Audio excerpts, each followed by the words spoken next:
Just waiting. We're live. Hello, everyone, and welcome to the Digital Writers Festival. This panel is No Novel is an Island, and I will be chairing this session. My name is Adele Walsh. I'm the Program Coordinator at the Centre for Youth Literature at the State Library Victoria. We provide online content as well as programming events to promote literature for and by young adults. I'm a passionate advocate for young adults, readers and youth literature. And in my spare time, I'm the co-host of Unladylike, a podcast on women and writing. It is my great pleasure to be here chairing the No Novel is an Island session. Digital platforms have paved a way to connect readers and writers to their tribe, whether facilitating recommendations, dipping your toes into the writing waters, or diving into the publishing deep end. There are platforms to suit your needs. But what is the next phase, and how can we bring all these elements together? And where do traditional organisations fit in all this? So I'm going to introduce our fantastic panel to discuss this. First, I'd like to introduce Ash Davies. Wave, Ash. After struggling to publish his own book, Ash Davies dropped out of university to start Tablo. The goal was to create a platform that allowed anyone to write and publish a book. 4 years later, the Melbourne-based company has created one of the largest writing and reading platforms in the world, publishing works from authors in 150 countries and uncovering a number of bestsellers in the process. So welcome, Ash. Hi. Wave again. Justine Hyde is a Director of Library Services and Experience at the State Library Victoria, where she leads the library's on-site and digital user experience, collection, public programs, exhibitions, publishing and education programs. So not much at all, Justine. Just a few things. Justine is a library evangelist and regular speaker on the topic of transforming libraries for the 21st century. She's also a freelance writer, published in The Age, Melbourne Review, Women's Agenda, and many library journals. And lastly, we have the wonderful Anna Spargo-Ryan, who is a writer and digital strategist. I don't think anyone else is wonderful. Oh, well, you're the writer. Her writing has appeared in places like Kill Your Darlings, The Guardian, Overland, Daily Life, and many others. Her debut novel, The Paper House, is out now from Picador. So please welcome our panel. We are very welcome to having questions. So we have the live chat just to the side of the screen. So if you have anything you would like to ask a specific panelist or the panel in general, please contribute that question. We're also taking questions, I believe, on Twitter, so I'll keep that stream open. But I'm going to start with a softball. I'm speaking to a panel of writers. What do you love most about writing, and has it always been a community-based activity for you? Ash, do you want to go first? A lot about writing and reading. It often helps me clear up my own thoughts. Anytime I write something, I end up looking back and forth, rewriting paragraphs over and over again, and by the time I finish it, I generally think clearer. And that's something that, as a therapeutic tool, generally helps me. It hasn't always been a community tool. Generally, I would write in private, and now I've started to share my own writing more openly, and having that audience at the end of the line does really help me write more, and help me appreciate more the craft of writing and reading. Anna, how about for you? What do you love most about writing? Sorry, my connection's gone really bizarre. Well, while we're trying to figure that out, we might just ask Justine, what brings you back to writing again and again? Well, I think similar to Ash, it's kind of a way of navigating the world, understanding the world, and figuring through your own thoughts. And for me, it's definitely been a solitary thing. Sorry, I'm having a bit of trouble with feedback. Yeah, I think someone might have the audio. It's looping and echoing here. I'm going to try my headphones just in case it's me. That might work. Is that better? I think that's better. Yes, we're good. Yes, that's much better. Problem solving on the go. Okay, so it's Justine, you were saying that it was a way of figuring out the world.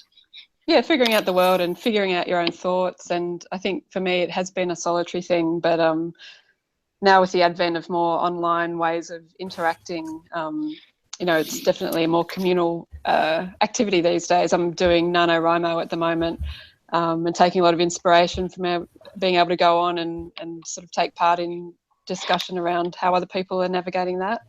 So it's nice to be able to interact in what I guess used to be a pretty solitary pursuit.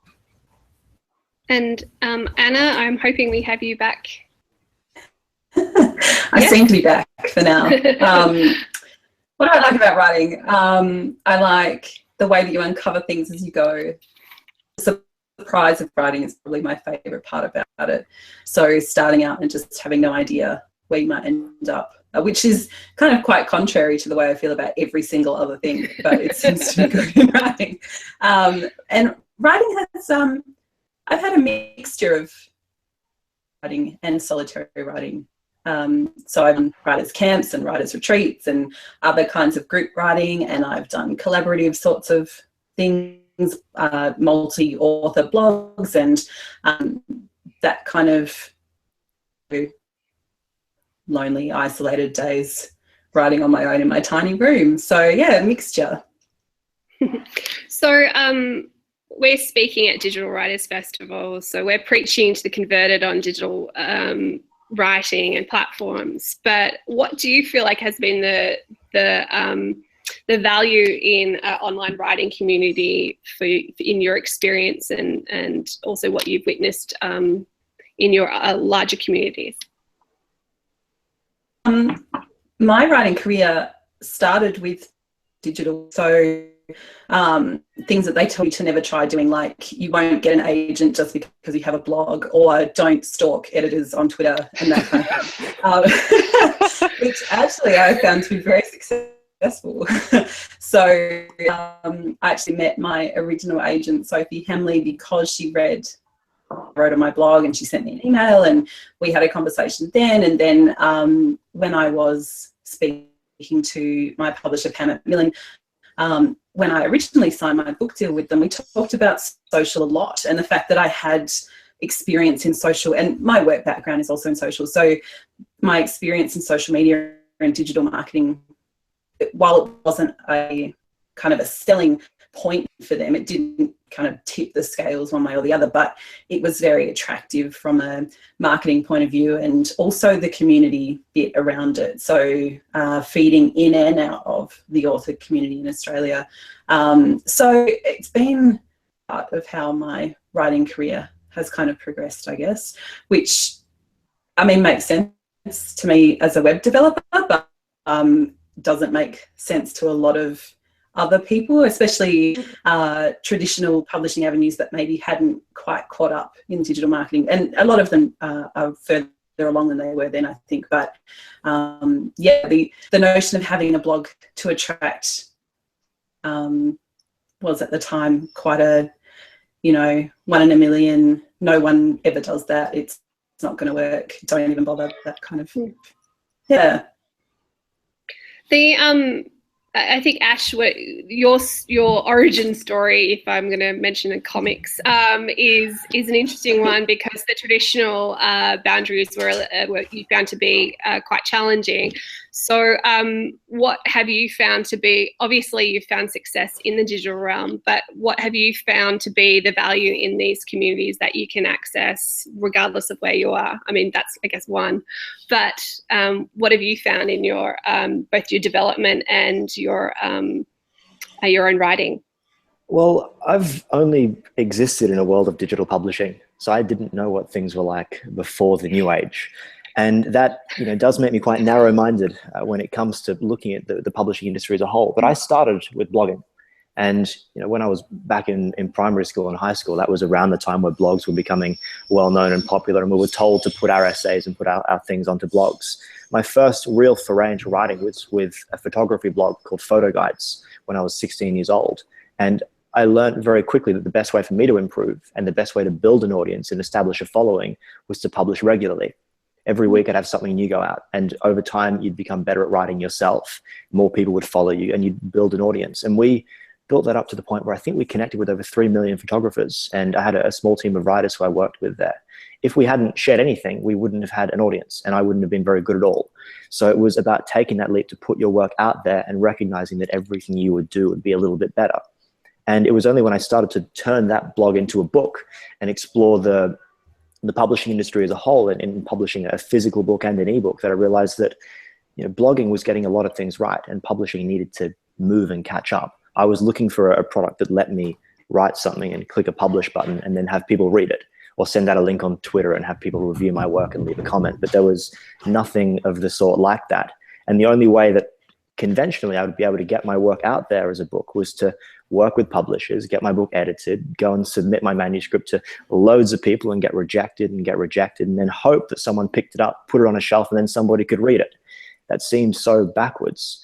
And just having that ability online, and, you know, truthfully, we had to create the products to enable us to do it. And that's the foundation of Tablo, and creating a product that helped us write something and click publish and connect with an audience. The only way that I could build an audience for my book was through creating a blogging style platform for long form content.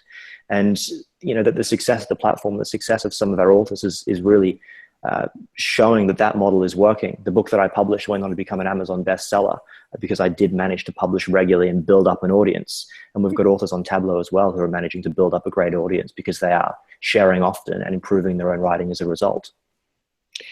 So you grew up with a familiarity with digital, which makes me feel really old. Me too. I've got like 5 grey hairs now as well. I'm feeling like a veteran. We I love that Ash was blogging in primary school. I love that. We didn't have a computer in my classroom until year 3. So, but what I think was really interesting, it was like smoke signals. So Ash, like, I think that's interesting that you've come up through digital, but you were still looking at traditional at first, traditional options. Was that something you had to let go, and is that something we're increasingly going to have to let go of to find our place in the wider writing, the world writing community, I guess? Yeah, well, because I was very young and very new to publishing, I also didn't have that nostalgia that was causing me to hold on to those traditions. So when I approached publishing, the only thing that I wanted to do was get my work out there so somebody could read it. And I ended up looking for the channel and the path of least resistance, and to find something that's as quick and easy as possible. And for me, it wasn't that important to have a great publishing label alongside my book, or to have the expertise of a publisher there to market it. All that I wanted to do was get it out there so that one person could read it. And if someone could read my work, then I'd be happy. And I'd try and get 2 readers and push that path myself. So it was really a lack of nostalgia that I had that helped. And I think that over time, people are starting to see that self-publishing and independent publishing is becoming, there's the potential there for people to really succeed, and it's starting to lift in its own title and become something that's as valuable and important as the traditional world. That relationship between traditional and independent and self-publishing is really fascinating to me. A Melbourne-based author called C.S. Pacat was publishing, I think, on Wattpad quite consistently, like you said, and is now being published traditionally and is a worldwide bestseller. So what does that, Justine, what does that mean in terms of libraries and this sort of fluid relationship that's sort of happening? There isn't a 1, 2, 3 step anymore. It's sort of all swirling in a bit of a maelstrom. So in terms of publishing and libraries, which are traditionally quite conservative, what are the possibilities moving forward with these sort of this evolution? Yeah, sure. Well, I think a big question with big answer. So I mean, the State Library, you could maybe say is quite a traditional organisation, and if you look at how we have collected in the past, we've collected what has been defined as published materials, which once upon a time, that was an easy thing to define. Something was published or it wasn't published. These days, that concept of publishing has become a lot grayer, I guess, and it's not so easy necessarily to put things into the published and non-published category. But you know, for the past decade or so, we've been collecting zines, which is a great example of self-publishing, where we have a relationship with Sticky Institute here in Melbourne, and we take a selection of zines that are published every month from them and bring them into the collection. I think we've got about 20,000 zines in the collection now. And to me, the next logical step is, well, how do we think about collecting self-published literature, which we haven't done a lot of in the past? And I think, you know, looking at things like NaNoWriMo and looking at platforms like Tablo, there's a heap of opportunities for not just the State Library, but other libraries to think about, well, what, you know, how do they engage with self-published authors, and how do they collect self-published books? I think it's a really exciting area of opportunity. To play devil's advocate, self-publishing is the Wild West. To collect the artifacts. And a lot of the hallmarks for traditional organisations are quality. Exactly. So, yeah, is it to collect everything? Who makes those decisions? And in terms of a writing community, how do you know that the quality is going to rise to the top? So this is a question, regardless of. That's probably a question for all of our panel. Well, I mean, on that idea of quality, I wouldn't say that collecting institutions collect quality. They collect a representative example of what's being published, and whether that's, you know, we're not here to judge what the quality of that is, or to censor the content, or to make decisions about, you know, what people in the future might want to have a look at. So to me, it's less about quality and more about representing a body of work that's being published or written at the time. And Anna and Ash, do you think that in these writing communities that the popularity is sort of equitable to what's quality, or is it just about what actually resonates? I think what people determine to be quality in writing is probably a bigger question than that. Like, if you're talking about popularity in writing, you know, should a library collect the things that people want to read, or should it collect the things that are sort of critically acclaimed, or should it collect the things that someone has spent the most hours working on, or should it collect the things that have gone through the most rounds of beta reading, or, you know, I think for me, the benefit has been to be able to learn more about how to make my writing of a higher quality. So I think from an online group kind of writing perspective, places like Tablo and, you know, also Wattpad, but that kind of collaborative writing where you have workshopping and you have feedback and you have all these sorts of things, I think what comes out of that is inevitably better writing. Hopefully that contributes to a collection that is representative. I think what Justine says about it being a representation is really important, but that it's sort of vetoed a bit.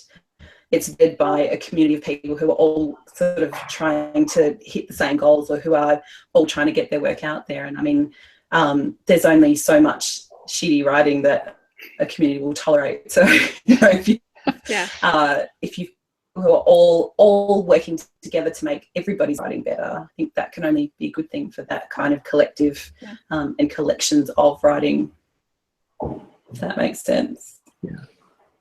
And Ash, what have you found within Tablo with that kind of relationship? The interesting thing is, because we have the numbers that let us see all this stuff on quite a wonderful level of detail. There's 1 or 2% of our books make up more reads than 98% of our other books.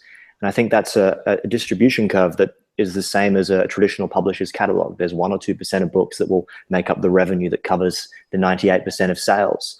So we do have a lot of crap on Tablo. There's a lot of books that aren't getting many reads, but those authors are getting better. And then we do have some authors who are writing books that people wouldn't assume would be very successful, that are getting an astronomical amount of reads. And we then have the ability to spot that these books have potential and are most likely to be a bestseller. And for a while, one of the top books on Tablo was a story called His $1 Billion Baby. And when we looked through it, it had a lot of spelling mistakes. It had, it was unedited, but it really resonated with readers. And that's the only thing readers cared about, a story that was gripping and a story that they keep wanting to read. And, just by giving people a platform where they can write and not have to go through the channel and the path of editing and then submitting it. We are able to spot books that have an incredible level of potential and make the most of that. So I think that's important.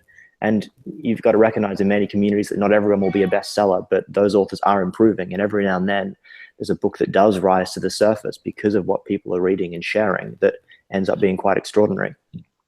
So I guess what we're arguing is the presence of audiences raises the quality, whatever you define that as. And quality is a very subjective term, and reading is a subjective pastime. So we should leave people alone. I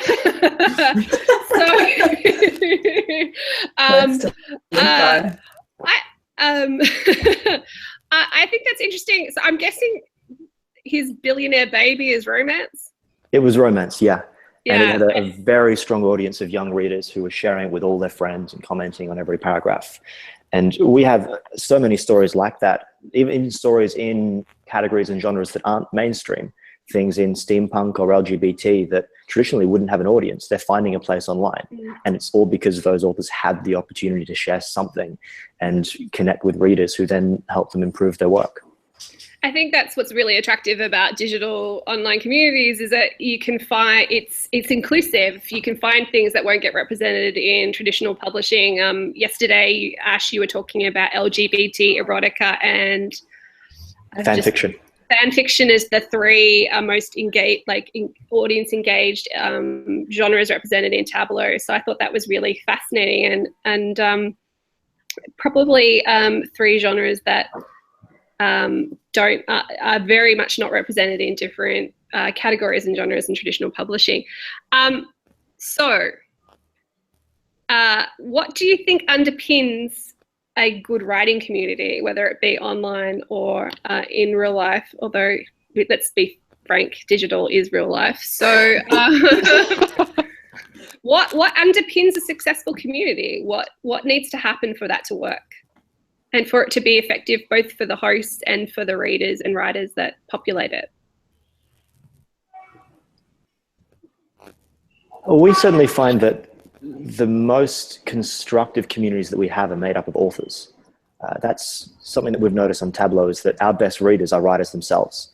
And that's because there's a wonderful amount of empathy that they share for the writing experience. And when they read something, they're generally very constructive. If they want to help, they understand the challenges of being a writer, and they're always offering very helpful advice. Otherwise, we think that probably the most important thing about a successful writing community is access to great people. Even though this world is digital and digital is real life now, it's all about people. It's about people with stories. It's about people reading. It's about people with experiences to share. And our job, and what I think that the most important thing is about a writing community, is to provide access to those stories and access to those people so that people can connect without boundaries. And Anna, you're one of those people populating these communities and being one of the writers, a leading writer. What's that on the flip side for you? I think champions are required in this sort of community. I think if you rely on groups of people to self-moderate and to contribute and take away the same amount of I think that leads to a dead community. I think you do need to have a mentor, almost a mentoring structure, where you have people who have more experience that are teaching the people who don't, who are then teaching the people who have less than them, who are all contributing something to each kind of level of experience, I guess. I found that the best writing communities that I've been part of have been community where you, and which isn't to say that the people who are mentees don't have things to contribute to the mentors, because often they have lots to contribute, but that there is a sense that this community has an intention and a purpose, which is let's all learn more about our own art and what we're doing and how we get there. And especially, I mean, I've only published things in a traditional publishing structure, so for me it was not so much how do I write sentences, but how do I get my work in front of people? How do I, edit a book? Who do I speak to? This? Who do I? And so what I could add to the community was different from, what other people were able to add. So this kind of shared learning experience where there is an expectation that that everybody will contribute something, but that also you do then have champions of your community, people who are like elders of your writing, your online writing community. I think without them, you struggle to find direction. So whether that's an advocate or it's a mentor or someone like that, I think it goes a long way. That's a lot of value, yeah. So Justine, you mentioned NaNoWriMo earlier. That's a really thriving community that sort of pops up once a year, and yet it's not a consistent program, so to speak. It's something that's very encapsulated. What do you think why do you think NaNoWriMo works so well on a community level? Well, I think it's because, I mean, I'm just speaking as someone who's participating in it for the first time this year. I think it's that knowing that there's a bunch of people out there going through the same pain that you are. So I'm really enjoying your live tweets at late evenings talking about the struggle of getting words on the paper. It's the group suffering, I think, that works so well. Well, there's something I found really interesting looking at, I don't engage in the Facebook sort of discussion, just on Twitter, but I think I must be the only person who's, or maybe, I mean, Anna's doing it too, but maybe we're the only two people who aren't writing about dragons or Vikings, or, you know, it definitely seems to be very heavily genre driven. So a lot of fan fiction and a lot of sci-fi. Seems to be a lot of robots. So yeah, interesting for me to kind of dip into a community that, you know, I probably don't otherwise interact with. But it does feel to me like there is quite a big emphasis on that sort of writing. But yeah, I mean, it's good fun. It's good fun to dip in and out of the conversation and, yeah, like I said, share the pain. What's so good about the NaNoWriMo community? So the pain yesterday I saw from Justine's Twitter was talking about not being able to hold chocolate while writing. So I know, it's really hard to hold a block of chocolate in one hand and type. Yeah, it's a terrible burden that I'm suffering. Sorry, Anna, you had something to add? Oh, I was just going to say, I think what's so nice about the NaNoWriMo community, what keeps it together, is the kind of anything could happen feeling of it. So you get people who, you know, when I first did NaNoWriMo in 2011, I'd never written more than about 3,000 words in a row. And what compelled me to be part of that community was, what if I do finish writing this book? And what if it is published? And what if it's this wonderful sort of, it doesn't matter how bad it is, it's all about learning to get to the end and to persist and to be, you know, confident in your ability to finish something and to learn about what the next steps are. And it's got this wonderful, sense of you could achieve this if you just start, which I think is that's what makes me want to be part of it. It's also got a kind of a history of people who've been part of it and have achieved great things through it, and they do pep talks and they do, you know, group conversations and they do extra bits and pieces with the community as well, which is it just contributes to that. Like, there's someone who went before me whose NaNoWriMo was published, and that could be me. Yeah, that's why I keep doing it. Like, what if this time I write something really amazing every single year? What I love, Anna, is you didn't mention being competitive at all in your answer, which I feel like is a lot of people's reason to do it. Like, I wrote 20,000 words in 1 week. I was like, wow, how many that of is them the main reason, though. I just want to beat my friend Alison, who does it every year. So that's the main reason I do it. Yeah. Also, they have a lot of structures in place. If you wanted a more structured execution of NaNoWriMo, you can, and you can be as flaky as you want with the NaNoWriMo, and no one's going to judge you except yourself. So I think that's wonderful. So yesterday Ash talked about the future of publishing and Tablo, and he was teasing an announcement today. So I thought this might be a really good spot for it. So Justine, would you like to illuminate? Sure, nice segue, Adele. It's like product placement, isn't it? Yes. No steak knives, sorry. I just slipped this in. No, seriously though, we've got a really exciting announcement today, which is the State Library and Tablo are partnering on a project called Tablo Communities. So we're working with Tablo to create an online writing community for anyone in Victoria to join. And that product's going to be launched over summer. But we're putting out a landing page today that you can go to have a look and register your interest and find out more. But what, you know, really it picks up on what we've been talking about today, which is how do libraries engage in self-published communities? How can we as a library support a community of emerging and aspiring writers in Victoria and connect them together and connect them with us, and also look at bringing their works into the State Library collection, which is pretty exciting aspiration for any writer, I think. And Ash, so this is a unique partnership. So how did this all come about?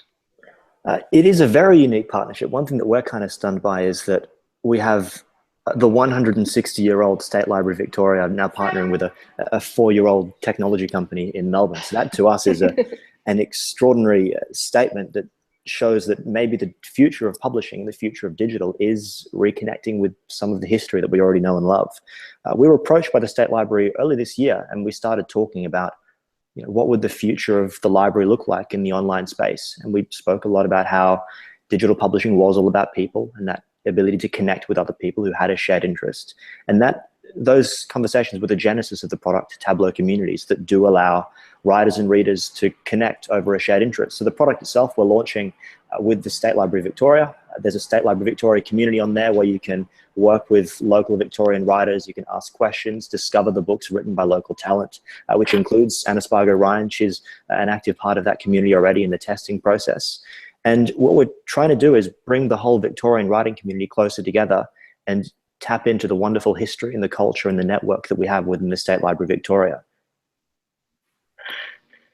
And Anna, your involvement in this as a champion is the word you use, not for yourself, but I'm going to label you with that. So what sort of excites you about this project and being part of it?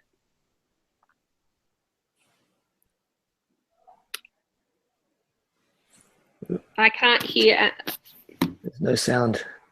Oh, is that better? There we go.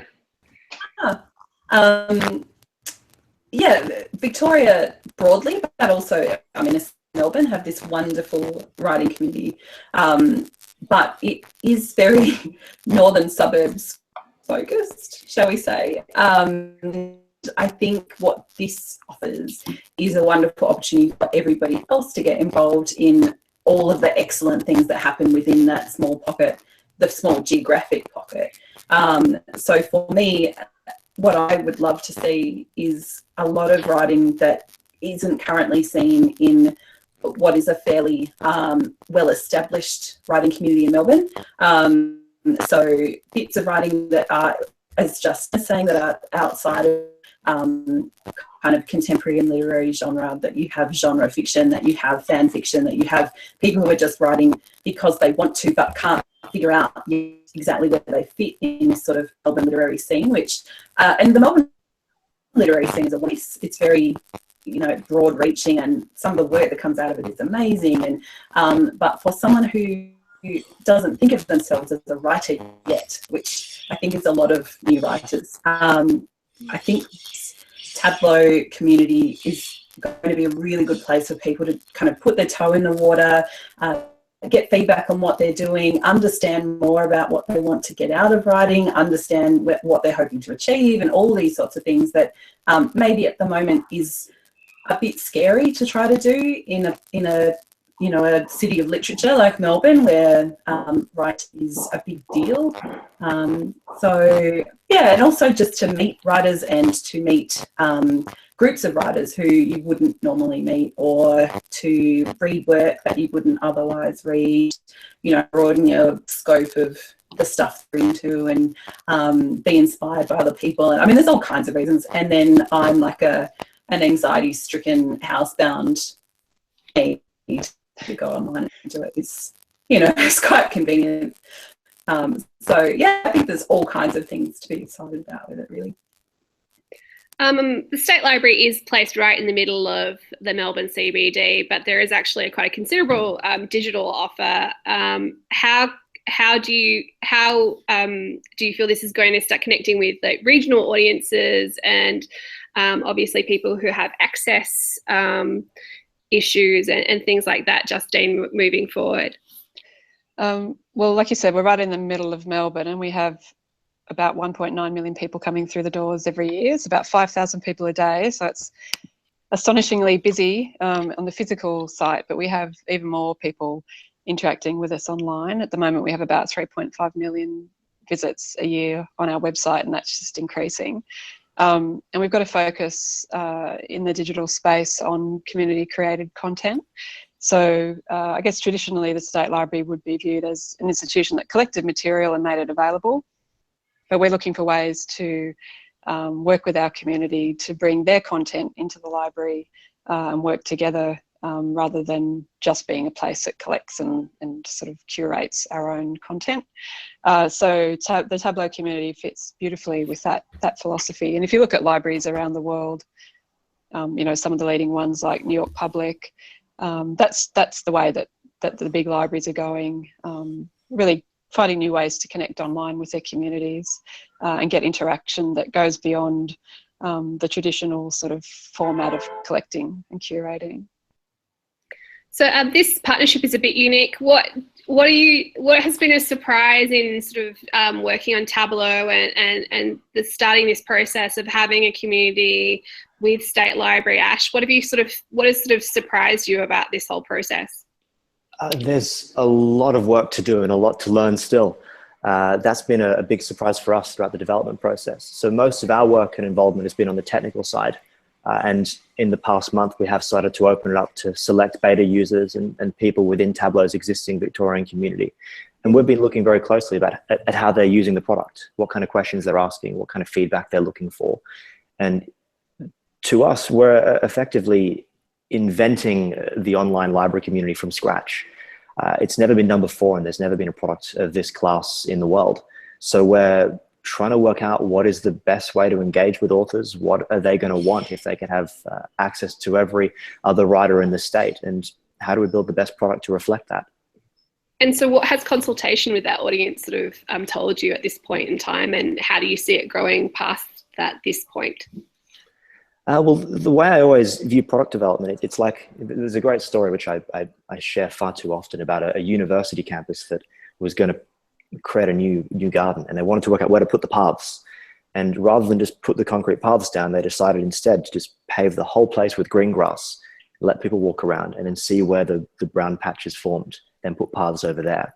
What has surprised us in the product is seeing that, you know, there are a lot of authors who do just want to break through writer's block. There are a lot of authors who are looking for feedback on an early chapter. There are people who want to meet up in the real world and go out for writing events and coffees and talk about their writing. And our job now is to observe all those different paths that are being formed within the product and try and reflect that, so that we've got easy ways to create meetups and easy ways to create events, or ways to schedule writing sprints so that people can go in and write 1,000 words within the community very, very quickly and share that feedback with an audience. So I guess Melbourne is an interesting city. We're a city of literature. We have a very healthy writing community. How do we grow the community past the people that we all know and be inclusive for people who might have access issues or have confidence issues or I feel really underrepresented in publishing, so don't really feel like there's a place for them? How do we sort of make sure that writing communities are inclusive past the norm?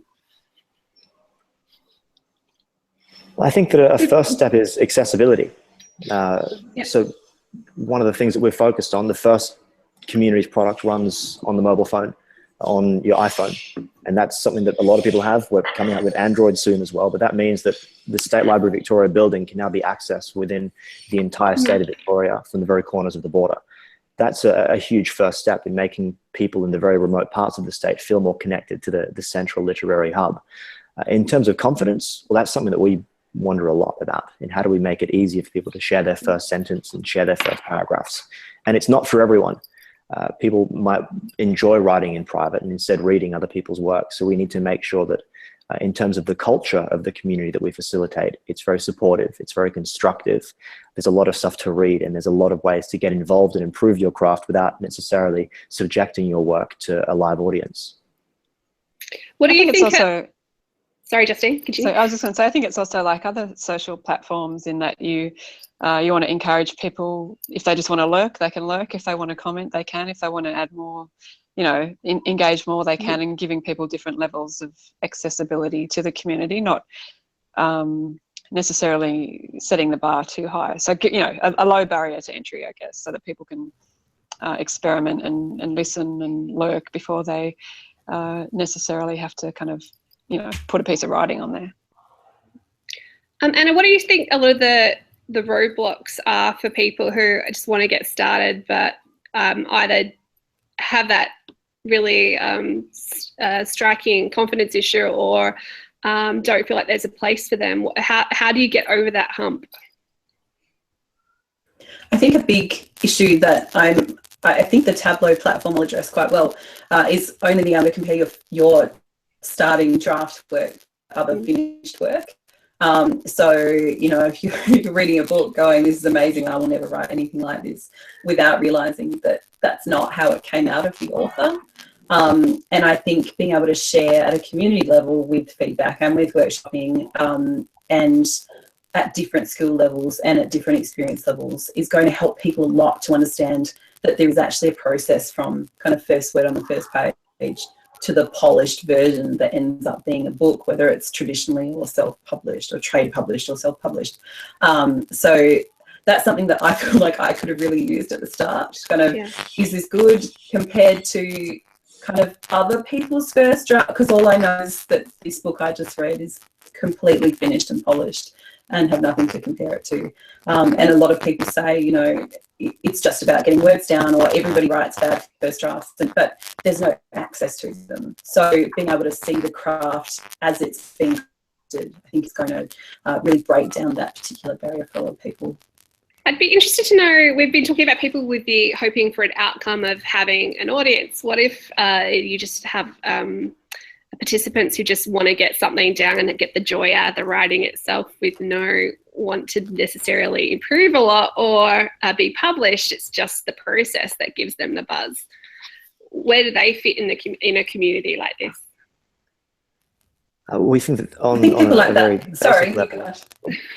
Oh, sorry. They have the ability to just connect with readers, and what we've worked hard on is giving people the ability to react to stories and send them a heart and like something and favorite something. And we send them every week a digest of how many people have read their book, where in the world they are, how many minutes they've spent reading, and that's an important part of a product like this. In that, if someone doesn't necessarily want to become a bestseller, and we have a strong audience of people who just are hobbyists and want to share something for the fun of it, we give them the knowledge and the recognition that people are enjoying their work, even on a micro scale, and that's enough to keep writing.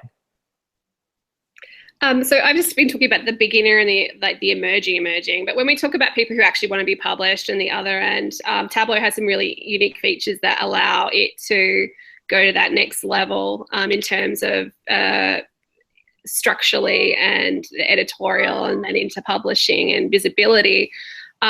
What sort of relationships have been crafted between both yourself, Ash, and Anna, and publishers in to sort of facilitate that growth, I guess? That's a work in progress at the moment. We do have the ability to access or provide access to editors and cover designers. And we do have a channel within Tablo where you can self-publish onto bookstores. So beyond just publishing on Tablo, you can list your work for sale. And one thing that we're working hard on, and one thing that we'd love to see in the future, is the ability to submit your manuscript to publishers within Tablo, or find publishers or agents that are relevant to your work, and really build upon the platform that we currently have to provide authors with more opportunities so that they can start off with a great book and use Tablo to start to put their work out there and meet great new people who can help them achieve more. Fantastic. We are very open to having questions. So if you have any, please add them in the open chat. If not, we'll just continue. So you join the Tablo community. You write a few books. The one that really sort of gravitates, gets that 1%, that you were talking about, Ash. how could that have a presence in the State Library, Justine? How might that happen? Yeah, it's a good question. We're sort of figuring out what that might look like. But I think if we kind of use the model that we work with zines, it might be that we take a selection of works that have been written each year from Tablo and bring them into the collection. And maybe that's, you know, based on popularity or some other measure. I know that Tablo has an algorithm that sort of gives a score to every work based on reader engagement. And, you know, maybe we take a selection of the top percentage of those into the collection, or maybe we just kind of have a look at it and say, well, actually, we think taking the whole lot that's been all the finished works that have been done this year into the collection as a representative sort of example of what people are writing about in Victoria at the moment. So if one of the Tablo pieces that does really well is a fan fiction piece and it's got that really amazing audience engagement, can it be at the State Library if it's a copyright issue? I can't answer that question. I'll get back to you on that one. I think there might be a curly question. Well, no, I think if it's published and it's got an ISBN, then, you know, our mandate at the State Library is to collect. We're a legal deposit library, which means we collect everything published in the state. So we have a legislative mandate to collect everything that's published. We'd need a new warehouse if we were collecting fan fiction produced in Victoria, I think. Yeah, we might need some more servers to store it all. Yeah. So we're not seeming to get any questions, but I might finish up with a question about the future. Where do you see this relationship between traditional publishing, self-publishing, indie publishing in the next 5 to 10 years?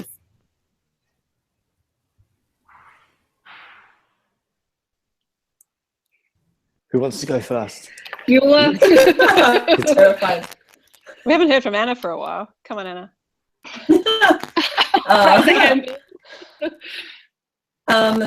Look, I think there are lots of different avenues into trade publishing that didn't exist before.